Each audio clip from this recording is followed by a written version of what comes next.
Hazırda ölkədə pensiya təminatı sahəsində aparılan islahatlar növbəti ildə pensiya artımlarının necə həyata keçiriləcəyi ilə bağlı sualları yenidən gündəmə gətirib. Rəsmi qurumların açıqlamalarına əsasən qarşıdakı dövrdə həm yaşa görə pensiyalarda, həm də sosial ödənişlərdə artımlar gözlənilir.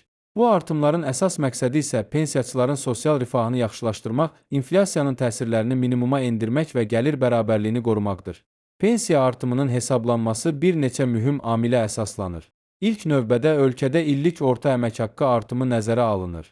Dövlət Statistika Komitəsinin məlumatları əsasında müəyyən edilən bu göstərici sosial sığorta sistemi üzrə yığılan vəsaitlərin həcmini, eyni zamanda iqtisadi artım templərini əks etdirir.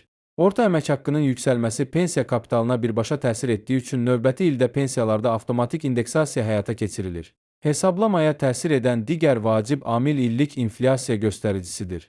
İnflyasiya səviyyəsi yüksəldikdə pensiyaçıların real alıcılıq qabiliyyəti azalır.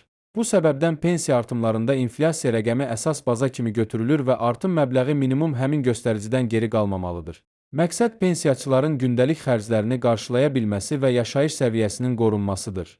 Bununla yanaşı fərdi şəxslərin pensiya məbləği onların fəaliyyət dövründə ödədiyi sosial sığorta haqları, yəni fərdi hesablarında toplanan kapital əsasında formalaşır. Daha dəqiq desək, kimin sosial sığorta ödənişləri daha yüksəkdirsə, həmin şəxsin pensiya məbləği də yüksək olur. Sistem uzun illər işləyən və müntəzəm ödəniş edən vətəndaşların hüquqlarını qorumağa hesablanıb.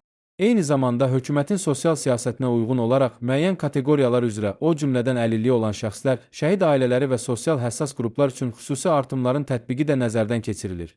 Bu isə sosial ədalətin təmin olunması istiqamətində mühüm addımlardan biri sayılır. Növbəti ildə gözlənilən pensiya artımı təkcə maliyyə göstəricilərinin yenilənməsi deyil, həm də sosial təminat sahəsində davam edən islahatların tərkib hissəsidir.